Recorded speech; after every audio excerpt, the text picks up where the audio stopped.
მოგესალმებით მეგობრებო, ანტვერპენში ქართულ ეკლესიაში ვარ, ამ წუთას მოსული.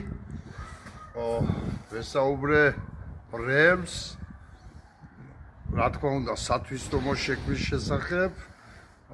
ვარ ბედნიერი და მიხარია, რომ ძალიან ბევრმა გამოთქვა სურვილი გაკეთების, ამის მონაწილეობა ამის შექმნაში.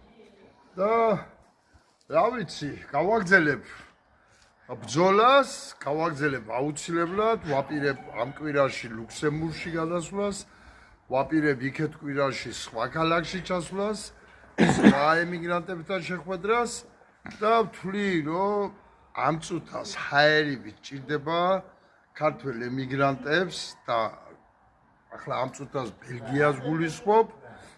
სათვისტომოს შექმნა, რომელიც რაღაცნაირად ქართველებს გააერთიანებს, ეს ადგილი იქნება ერთად ყოფნის, გაცნობის და მეგობრების, ერთად პრობლემების გადაწყვეტის ადგილი იქნება და ვთვლი, რომ ესა აუცილებელი და არ დავიზარებ, გავაკეთებ ყველაფერს აუცილებლად.